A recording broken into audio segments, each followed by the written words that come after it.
All right, again, welcome to the YouTube channel. Welcome to, the video.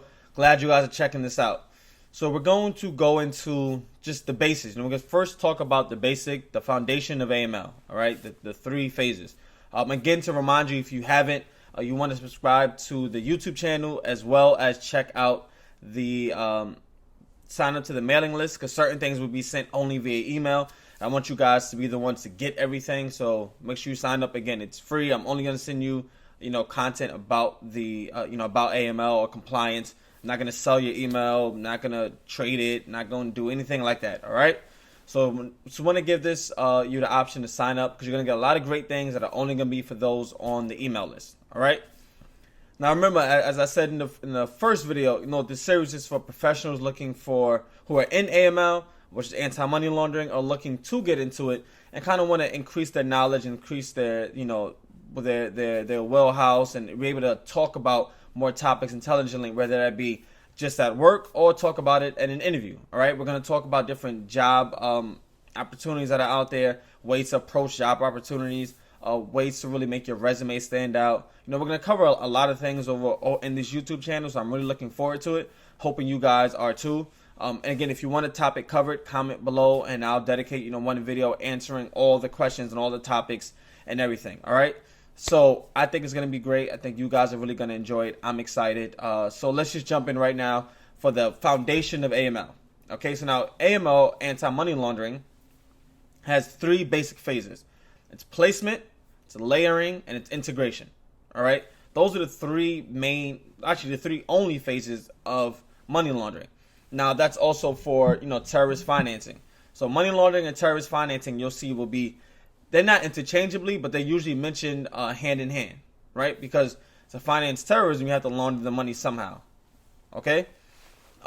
So it's important, to have this solid foundation. So just a quick definition. Money laundering is the process of making illegal, aka dirty money, into what appears as clean money, okay? That's like a really basic run-of-the-mill definition.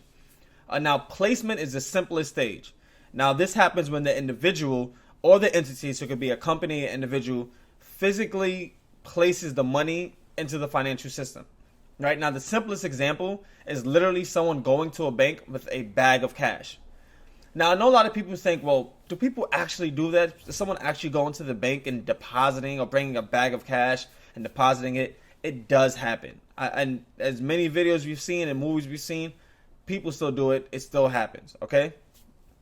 But placement can happen in other ways, right? Loan repayment, right? A repayment of loans or credit cards with illegal proceeds. Gambling, right? The purchase of gambling chips or placing bets on sporting events.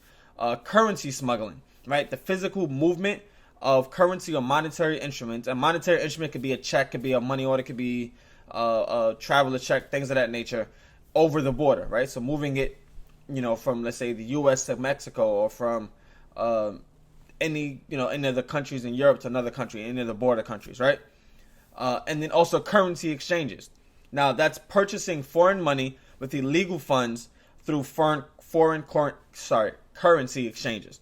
All right, so that's the first step, placement. Excuse me. The next step is layering. Right. So now, sometimes this step is inaccurately referred to as structuring. Now, structuring often does happen during the layering phase. However, layering does not always involve structuring, okay? So I want to make sure you understand the differences. Sometimes people get caught up and confused that I'm layering, so that's structuring. Not necessarily, all right?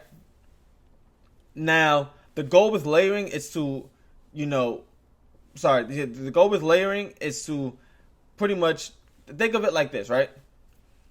Think of a Big Mac, okay? The Big Mac, you see, you have multiple layers, right? You have the bread, you have the patty, you have the lettuce, you have the pickles, another piece of bread, another patty, the secret sauce, whatever, right? Those are layers. So what you're doing in layering is you have financial transactions on top of each other, one after the other.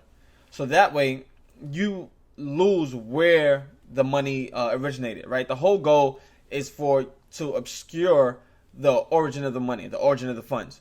So you might have an individual place money in an account, say $100,000, and then they take that and they make 10 transactions, 10 wire transfers out to 10 different accounts, right? And then those 10 different accounts take that money and send it back to a completely separate account, usually under another entity or some kind of company or corporate body. And now that end company, now they have what appears to be clean money, because all they see is money coming in, maybe an invoice number attached, or some kind of bill of sale attached to it. So now it seems as if they're getting this money in and it's all legitimate, when in actuality it started with illegal money. But they layered these transactions one after the other, and they use various ways of doing it. Now the last stage is integration.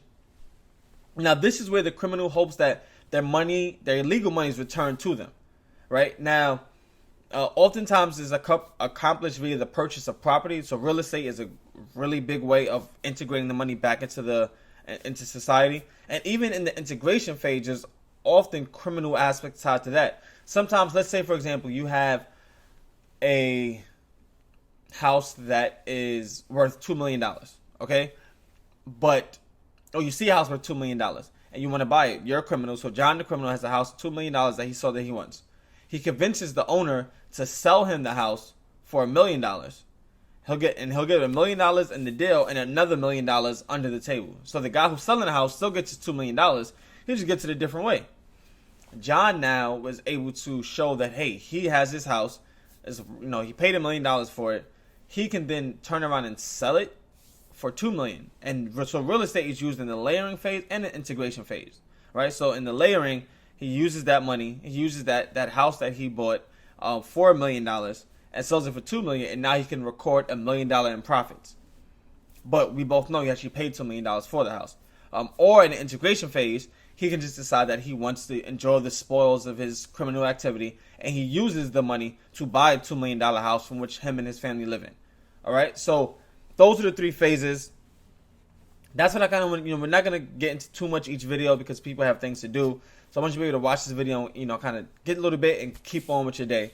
So just remember that, the placement, the layering, the integration, the three phases. You want to see how each phase goes with the next.